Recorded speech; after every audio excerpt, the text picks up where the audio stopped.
For those of you who don't know me, I am a former transgender kid. I'm biologically female, but throughout a good portion of my adolescence, I identified as male. I started by socially transitioning at 12, meaning I cut my hair shorter, started buying boys' clothing, and asked my family to refer to me by a new name that I chose. From the looks of it, you could probably tell that it didn't work out. Now, a lot of you must be wondering, how does this happen? What led up to this? Well, there's several factors that make our youth quite vulnerable. I actually had a relatively normal early childhood. I had interests that were typical of a girl my age. I loved pink, purple, and blue, skirts, dresses, necklaces, dolls, and I also liked drawings, video games, and playing in the dirt or with my older brother's Legos or Nerf guns or toy trucks. As I got older, I started to associate with and relate more to boys, and I found it more and more difficult to connect with or even understand other girls my age. I started puberty at roughly 9 years old, so from a very young age, I dealt with both my peers and adults making uncomfortable or even hurtful comments on my developing body.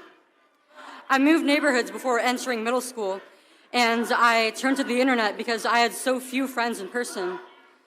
Little did I know that as soon as I made my first Instagram account at 11, I would immediately be bombarded with trans-identifying kids, unachievable body standards, and even softcore porn. I never stood a chance because that was just the beginning. Postmodern feminism taught me that throughout all of human history, women have been suppressed and oppressed, and still are to this day. Today's intersectional feminism has very little to do with women's rights. It has devolved into infringing upon the rights of others, while reducing women to sex objects in a costume that men can wear when they want to taste the rainbow. It is clear why I despise the idea of growing from a girl into a woman. But as a kid, I couldn't reason properly or introspect well enough to understand why I felt this way. I fell victim to the idea that I was actually a boy trapped within a girl's body, and I began to present myself in a way that felt more consistent with my so-called gender identity. I came out to my parents with a letter that I left on the table, asking them to refer to me by the name Leo and call me their son. They wanted to support me, but they were at a loss of what to do for me.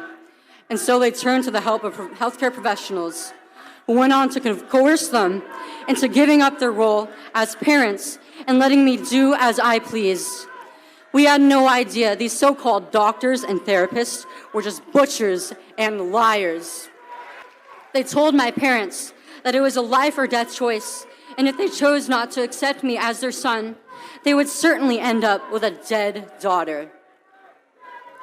I thought that by starting cross-sex hormones, my body would become more consistent with my real gender identity. The only person to question this, other than my initially reluctant parents, was an endocrinologist who refused to medicalize me because he was wary of how it could affect my brain development. He was the only doctor I saw who didn't immediately affirm my identity and choices, and I wouldn't be surprised if he eventually resigned or was fired for safeguarding younger patients. My gender specialist expressed frustration and immediately referred me to another endocrinologist who was quick to give me consent forms for puberty-blocking medication and injectable testosterone. I remember her asking my 13-year-old self, "Are you aware you may experience atrophy of some reproductive organs? Are you aware that this may affect your ability to have children in the future?" It didn't matter what she told me. I did not have the mental faculties at 13 years old to be able to make an informed decision that would permanently impact my overall health and stunt my development. Neither did I at 15 when I sought to remove my breasts. After 2 uncomfortable years of binding my breasts in the world with a compression device called a breast binder, I wanted a way out. I wanted to stop wearing this binder while going on runs, swimming, or walking home from school in 100-degree weather. I wanted to look more like boys my age, and most importantly, I wanted to avoid the sexual attention that came with having a visibly feminine chest. I was groped at school, in a classroom, a place where I thought I would be safe. That was the final straw. I was afraid of being sexually assaulted again. I wanted this part of my body gone. And now it is, and it will be that way for the rest of my life because I was allowed to make an adult decision as a traumatized 15-year-old. The next question is, just how often does this happen? Conservatives in the past have written the trans movement off as a circus act that does not warrant meaningful political discussion.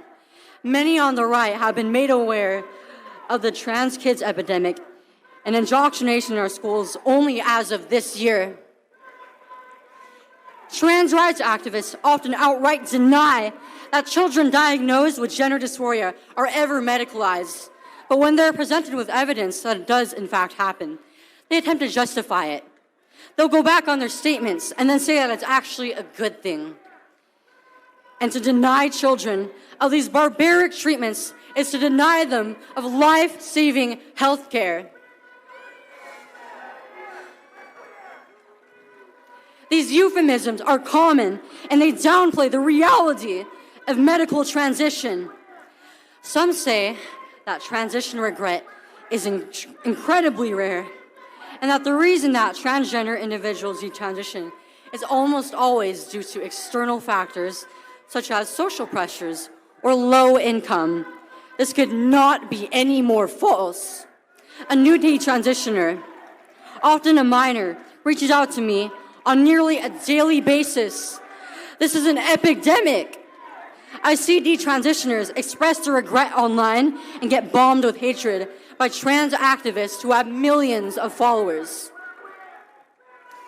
They need to silence any dissent in order to maintain the carefully constructed narrative. As soon as I even expressed regret, I was met with hatred by the same people who encouraged and celebrated every milestone in my transition. I was told that I was a nuisance at best and a harmful force to other real transgender people at worst, just for admitting my mistake. They said to me that I was only a spoiled brat who manipulated and hurt my parents and family. They said that I didn't deserve to go on testosterone or undergo a mastectomy. Now, that part is true, because I deserved so much better. Children with gender dysphoria deserve so much better. They deserve adults who love and care for them when the world is preying on them. They deserve to just be kids. As somebody who knows this process well, I feel called to educate parents on the harms that are being cast on their children. Harms that ultimately led to the mutilation of my own body. If I can reach even one child with my story and change the trajectory of their life, I would consider my mission successful.